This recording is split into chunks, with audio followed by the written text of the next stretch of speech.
Hi, I'm Kyle Pennypacker, and welcome back to Penny Prepper. In today's video, we're going to be talking about medical kits and what type you should carry.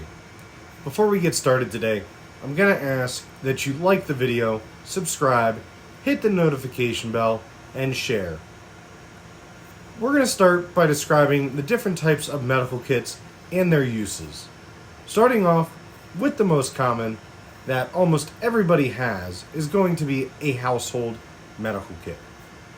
That's typically the $10 budget medical kit that you can pick up at Walmart. I refer to this type of medical kit as the Boo Boo Bunny kit. Next, you have your car medical kit if you have one, and that's typically going to be one that you already get in an emergency preparedness kit or roadside assistance kit. Typically, these are going to be pre-made and maybe have gloves, a few band-aids, and some alcohol prep wipes. So, not the most handy. Both of those last two options are still better than nothing, but lacking for a true emergency. Next, you have something like a designated box, bag, or pouch that you either have waiting to be mobilized or have ready inside of a bag or inside your home. Not to get too into my own preps, but I do have a household medical kit as well as kits for different emergencies. One example is I have a kit specifically designed for significant blood loss. Last would be something that we call an IFAK, individual first aid kit, which has most of the essential medical items a single person would need to treat themselves or another person. Most medical kits, including the IFAK, only have enough to keep you alive long enough to seek better medical care. If you would like to have a mobile medical aid case, one of the best options would be a fishing tackle box. As soon as you open it, all of the supplies will be visible and ready for quick deployment. If you aren't necessarily looking for mobility, having boxes labeled for different emergencies would be a great start for home medical emergencies. You could grab the box and bring it a short distance and have it right there with everything you need.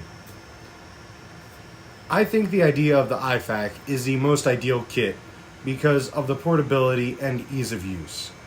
The bare minimum for an IFAK, in no specific order, is going to be a tourniquet, Israeli pressure bandage, vented chest seal, a Sharpie, gloves, burn dressing, tape, and hemostatic bandages, which are blood clotting, ibuprofen, 4x4 gauze pads, and 3-inch rolled gauze. If you have room and you know how to use them, include a nasal airway, a splint, abdominal pad, and CPRmask. Having a fully decked out medical kit is great, but if you don't know how to use it, it doesn't do you any good.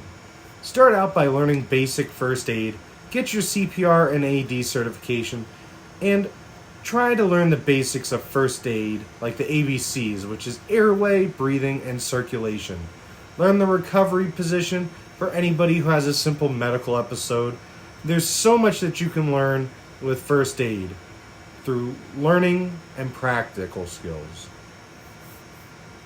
Also, you do have to be a little bit selfish when you come to your medical preps, because that person begging for assistance on the side of the road could be luring you or distracting you just to get a peek at what you have prepared and use that to take advantage of you.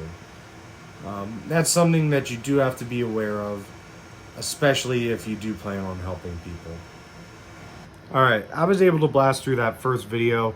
When I initially was doing it, I thought it would take it 10 to 12, but it only took me 4 minutes to do so. Gives me a great opportunity to go down through Pima's first aid kit list. I pulled it off their website. It's in a nice, neat order, so I'm going to blast through this, let you know my recommendations and what I don't think you should put in there at all. First off is 4x4 gauze pads. It says 2x2 and 3-inch. Get 4x4. They're just more universal, better. They have triangular bandages on here. I didn't put that on there. That's also called a cravat. You can put them in there. I have like my shamag here, or I would use a a t-shirt if I really needed to. What else do we have? The sterile rolled bandages, 2 and 3 inch. Those are great to have. I have them in my bleed kit. They're great to apply pressure and keep 4x4s on. Also, you can keep applying the more that you need them. We have scissors. We don't mean these type of scissors. We're talking about trauma shears. Have a decent set in there so you can cut through bandages. Tweezers, don't get the plastic type, get the metallic ones. Those are great to pull splinters out, or maybe not bee stingers, but small things that you get impaled in the skin. Same with the next one, the safety razor blade. You can use that to make small incisions and help extract foreign objects. Needle with thread, that's great too. I have a small kit I got here from Giant for like $2. Not only can I sew up my pants if I rip them, but if I have a cut and I would need stitches, I just sterilize it with a lighter and I can suture myself. Let's see. We have the antiseptic spray. It's great to have. You can get stuff like this, like a little bit of alcohol scrub stuff. That's great to have just to prevent infection. Latex gloves, those are great to have, especially if you end up helping somebody that you don't know, that's not in your family. You don't know what they have. You don't want to get their nasty blood all over you.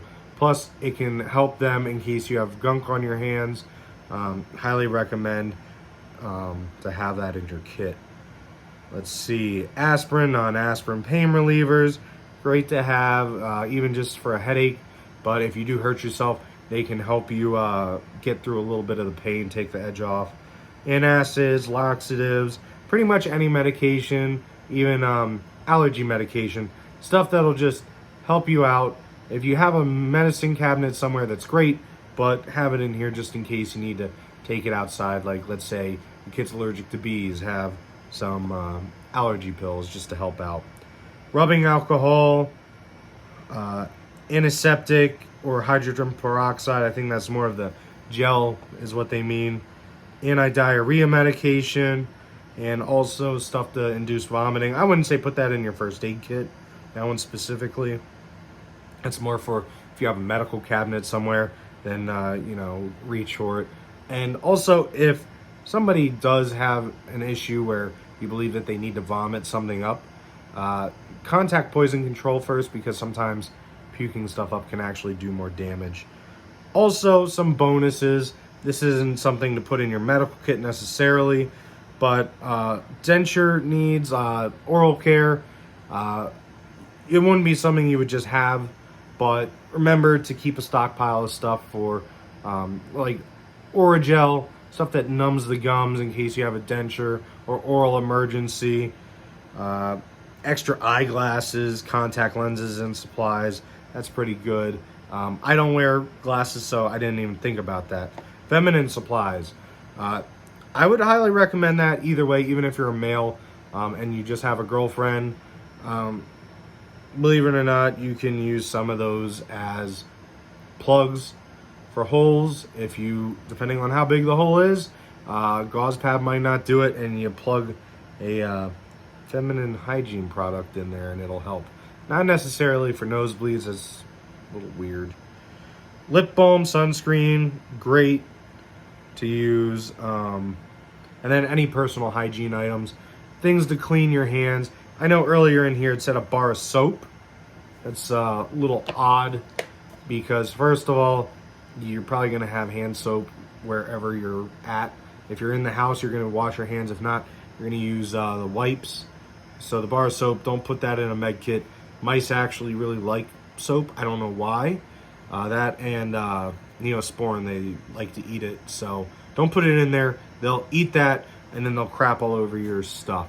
So that's all I got. If you have some of those supplies, you can put Band-Aids in there too, but typically anything that, this is Boo Boo Bunny stuff, so you can leave it out if you'd like. That's it. That's all I have for today's video. If there's anything you would like to see or more detail, please comment and let me know. Stay safe, stay prepared.